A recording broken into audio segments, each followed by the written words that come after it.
నీలాంజనసమాభాసం రవిపుత్రం యమాగ్రజం ఛాయామార్తాండసంభూతం తం నమామి శనేశ్వరం.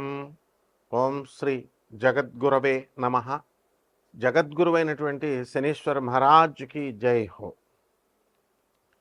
మనకి శని జయంతి ఈరోజు. శని జయంతి అంటే ఎప్పుడు వస్తుందంటే వైశాఖ మాసం కృష్ణపక్షం అమావాస్య తిథి రోజున వస్తుంది. కాబట్టి ఈరోజు శనివారం అవడం కూడా చాలా విశేషమైనటువంటి రోజు. శనివారంతో కూడినటువంటి శని జయంతి రావడం చాలా అదృష్టంగా భక్తులంతా కూడా భావించాలి. అయితే 30 సంవత్సరాలకి ఒక్కసారి ఈ శని జయంతి వస్తుంది. తన సొంత రాశి అయినటువంటి కుంభరాశిలోకి మరి ఈ యొక్క శని ఉన్నప్పుడు ఈ యొక్క శని జయంతిని మనం జరుపుకుంటాం. కాబట్టి ఈ శని అంటే కర్మకి, ఆ తర్వాత ఈ యొక్క డిసిప్లిన్కి, క్రమశిక్షణకి మారిపోయారనమాట. ఆయన్ని కర్మ ఫలదాత అంటాము, అలాగే కర్మ కారకుడు అంటాము. కర్మకి కారకుడైన మళ్ళీ ధర్మానికి కూడా ప్రతీక అన్నమాట. అయితే ఎవరైతే ఈ యొక్క శని దశలు నడుస్తున్నప్పుడు అర్ధాష్టమ శని, అష్టమ శని, అలాగే ఏలినాటి శని, 7.5 అంటాం, ఇలాంటివన్నీ నడుస్తున్నప్పుడు ఎవరైతే అన్యాయంగా అధర్మంగా వీళ్ళు ప్రవర్తిస్తారో అటువంటి వాళ్ళని శనీశ్వరుడు శిక్షిస్తాడు. ఎందువల్లంటే ఆయన ధర్మమూర్తి. కాబట్టి మనకి ఈ శనీశ్వరుడు ఏం చేస్తాడంటే మనకి ఈ ఏలినాటి శని సమయాలలో చాలా కష్టాలను ఇస్తాడండి. ఈ అర్ధాష్టమ అష్టమ శనుల సమయాల్లో అనుకుంటాం, నిజమే. కష్టాలతో పాటు సక్సెస్ను కూడా ఇస్తాడు అనేటటువంటి విషయాన్ని భక్తులు మర్చిపోతారు. అంటే మనకి మిగతా 8 గ్రహాలు కూడా మనకి ఏం చేస్తాయంటే సుఖాలను ఇస్తాయి, అలాగే ఫలితాలను ఇస్తాయి, చాలా స్పీడ్గా ఇస్తాయి. కానీ శనీశ్వరుడు మాత్రము చాలా స్లోగా, మందుడు అంటాం ఆయన్ని, స్లోగా నడుస్తాడు. ప్రతి ఒక్క గ్రహము కూడా ఒక సంవత్సరం లోపల లేకపోతే సంవత్సరంలో గిర్రమని తిరిగేసి ఒక రాశిలో ఉంటారు, తర్వాత తొందరగా ముగించుకొని వేరే రాశిలోకి వెళ్ళిపోతారు. కానీ శనీశ్వరుడు మాత్రం 2.5 సంవత్సరాల పాటు ఒక్కొక్క రాశిలో ఉంటూ వస్తాడు. కాబట్టి అతని యొక్క సహజ నైజం ఏమిటంటే ఆలస్యంగా ఇచ్చినప్పటికీ కూడా అద్భుతమైనటువంటి ఫలితాలను ఇస్తాడు. రాజయోగ కారకుడు ఆయన. శని యొక్క అనుగ్రహం లేదే ఏ జీవికి కూడా ఆయుర్దాయం అనేటటువంటిది పరిపూర్ణంగా ఉండదు. అంటే లాంగిటివిటీ ఆఫ్ లైఫ్ని ఇచ్చేటటువంటి ప్లానెట్ శని మహారాజ్ అనమాట. అలాగే ఇతర ప్లానెట్స్ అన్నిటిని కూడా మనం ఏమని చెప్పుకుంటామంటే మనకి ఈ యొక్క క్రమశిక్షణ ఇవన్నీ కూడా ఉన్న క్రమశిక్షణ నేర్పించిన శని మాత్రము మనము శని దేవుడు అంటాం.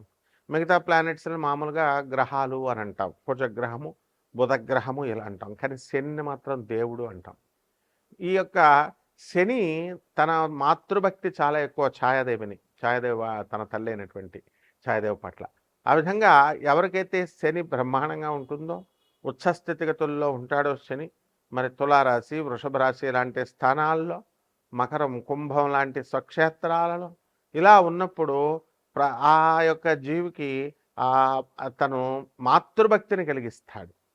అంటే తల్లి వల్ల లాభాలను కలిగిస్తాడు, తల్లి వల్ల ఈ అబ్బాయి, ఈ జాతకుడు వృద్ధి చెందేలాగా తల్లి సలహాలను పట్టుకొని ఉంటాడనమాట. కాబట్టి ఎవరైతే తల్లిని అవమానిస్తారో అటువంటి వాళ్ళని శని నిర్దాక్షిణ్యంగా, నిర్దయగా శిక్షిస్తాడు. తన సొంత తండ్రి అయినటువంటి సూర్యభగవానున్నే ఆయన నిర్దాక్షిణ్యంగా శిక్షించాడు, తన తల్లి ఛాయాదేవిని వదిలేశాడని. కాబట్టి ఇలా మరి శని జయంతి రోజున మనం ఏం చేయాలండి అని అంటే, ఆ రోజున తెల్లవారుజామునే నిద్ర లేవాలి, సూర్యుడు రాకముందే. ఆ తర్వాత తలంటు స్నానం చేసి నల్లని వస్త్రాలను ధరిస్తాము. అలాగే చక్కగా ఇంట్లోనే అందరికీ కూడా చాలామందికి తెలియదు ఏంటంటే శని జయంతి లేదా శని అభిషేకం అని అనగానే గొళ్ళకు పరిగెత్తుతారు. ఇది మానేసేయండి ఫస్ట్. నవగ్రహారాధన ఇంట్లో కూడా చేసుకోవచ్చు, శనీశ్వర ఆరాధన. అది నార్త్ ఇండియాని చూసి మనం నేర్చుకోవాలి.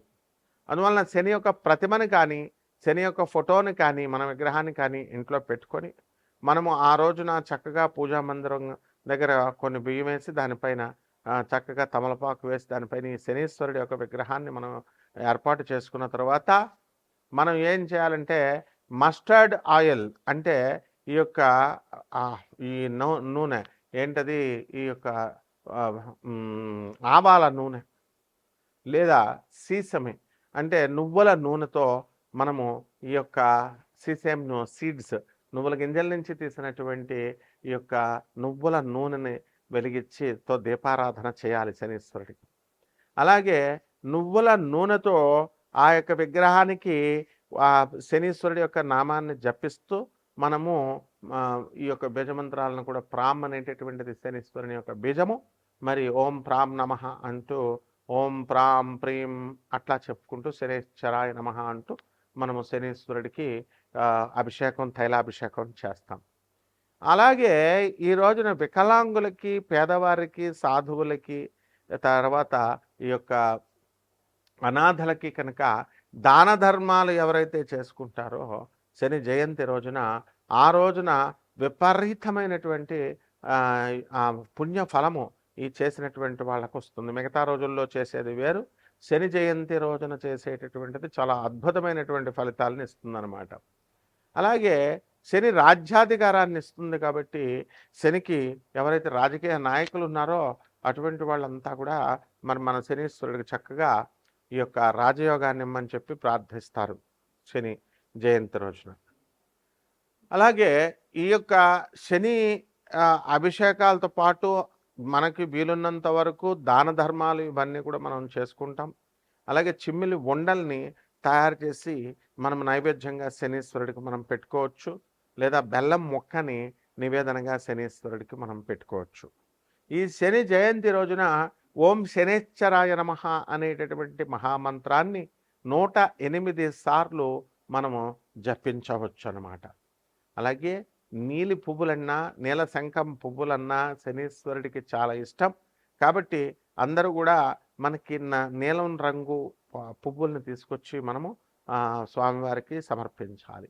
అదేవిధంగా నీలము రంగు లేదా బ్లూబెర్రీస్ ఫ్రూట్స్ని మనము, నేరేడు పళ్ళు ఇలాంటివి నీలి రంగులో ఉన్నటువంటి ఫ్రూట్స్ అన్నిటిని కూడా తీసుకొచ్చి మనము శనీశ్వరుడికి నైవేద్యంగా మనం పెట్టాలి.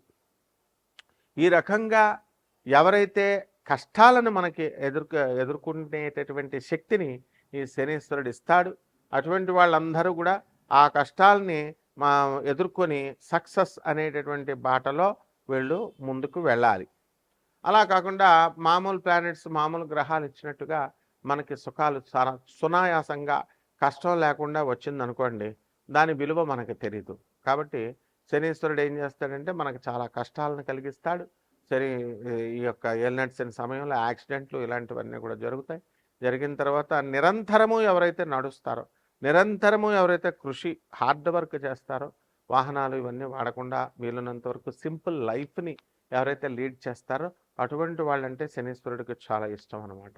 అందువలన ఎవరైతే క్రమశిక్షణ కలిగి ధర్మబద్ధతగా ఎవరైతే ఉంటారో అటువంటి వాళ్ళకి సంతానం లేనటువంటి వాళ్ళకు కూడా సంతానాన్ని కలిగిస్తాడు. ఎప్పుడైతే యోగము లేకపోయినా సరే, జాతకుడికి ధనయోగం లేదనుకోండి, అటువంటి వాడిని కూడా ధన యోగాన్ని శనీశ్వరుడు కల్పిస్తాడు. అలాగే 6వ ఇంట్లో శని కనుక ఉన్నట్లయితే లాంగిటివిటీ ఆఫ్ లైఫ్ పెరుగుతుంది అని చెప్పి శాస్త్రం చెబుతోంది. అదేవిధంగా రోగాలు అనేటటువంటివి చాలామందికి అనేక రకమైనటువంటి రోగాలు వస్తాయి.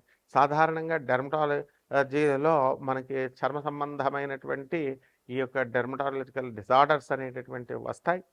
ఆ విధంగా చర్మ వ్యాధులతో పాటు హ్యూమన్ ప్యాపిలోమా వైరస్, హెచ్పివి వ్యాధులు కూడా మనకి ఈ యొక్క శని ప్రభావం వల్ల వస్తుంది. అలాగే పీసీఓడి ప్రాబ్లమ్స్, ఈ హార్మోన్స్ ఇంబ్యాలెన్స్ వల్ల వచ్చేటటువంటి ఈ వ్యాధులన్నీ కూడా క్యాన్సర్కి దారితీస్తాయి, ఈ హెచ్పివి వైరస్ కూడా. అందువల్ల వాటిని అన్నిటినీ కూడా ఈ యొక్క శనీశ్వరుడు నిరోధిస్తాడు. కాబట్టి ఒక్కొక్క రాశి వారీగా ద్వాదశ రాశుల వారందరికీ కూడా ఎటువంటి ఫలితాలు ఇస్తారో మనం చూద్దాం. ముందుగా ఇవన్నీ కూడా గోచారాల రీత్యా కోటాను కోట్ల మందికి అందరికీ కూడా కామన్ ప్లాట్ఫారంలో మనం చెబుతున్నాం కాబట్టి దాని రీత్యా మనకి ఈ ఫలితాలు అనేటటువంటివి ఇలా ఉన్నాయి రాశి ఫలాలు అని మనం చదువుకుంటాం, వింటాం. అయితే ఈ యొక్క వ్యక్తిగత జాతకం అనేటటువంటిది ఒక్కొక్కళ్ళకి ఒక్కొక్కలాగా ఉంటుంది. ఎవరైతే వ్యక్తిగత జాతకాలు కావాలనుకుంటున్నారో వాళ్ళందరికీ కూడా నాసా లైవ్ రిపోర్ట్స్ని బట్టి అమెరికన్ టెక్నాలజీతో మేము ఈ యొక్క జాతకాలు చెప్తాం. అటువంటి వాళ్ళు మనల్ని సంప్రదించవచ్చు.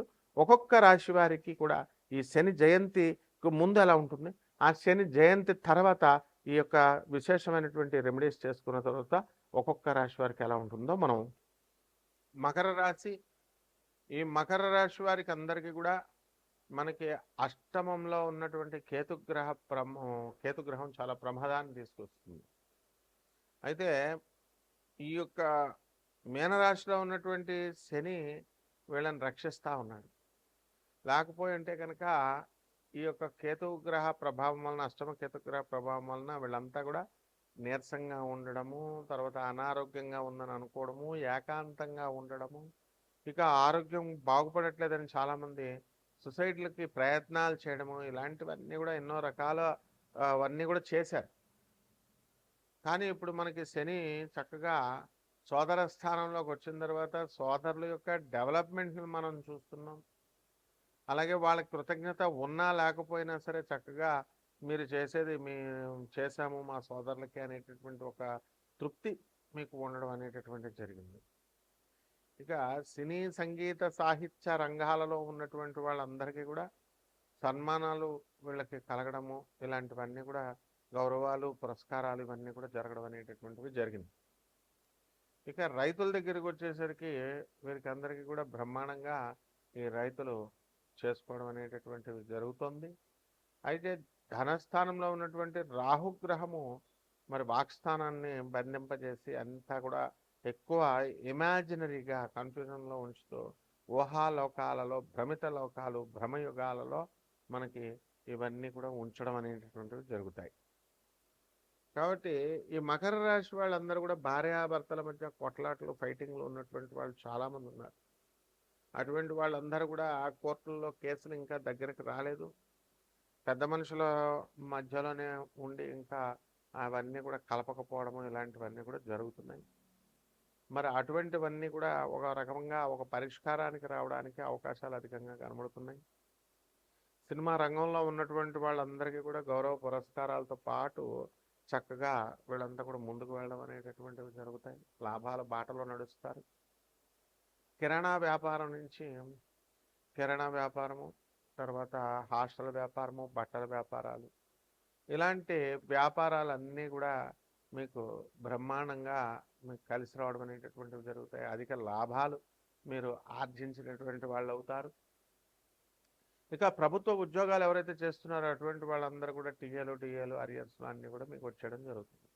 ఇక పరిహారాలు మనం ఏం చేసుకోవాలంటే, ఎన్ని కష్టాలున్నా సరే ఈ కర్కాటక రాశి వారికి భార్యాభర్తలు కూడా తెగడం లేదు కాబట్టి శని జయంతి రోజున శనికి అభిషేకం చేసుకోండి, శని పూజ చేసుకోండి. శని ఈ రోజున చక్కగా శనికి కిలోంపావు నల్ల నువ్వుల్ని, నల్లని వస్త్రాన్ని ఇచ్చి పేద బ్రాహ్మణికి శనివారం నాడు ఉదయం, అంటే ఈరోజు ఉదయం 7 గంటలకి దానం చేసుకోండి. దశమహావిద్యల్లో ఒకటైనటువంటి మహాకాళి అమ్మవారి యొక్క హోమాన్ని మీ ఇళ్లలో చేసుకోండి.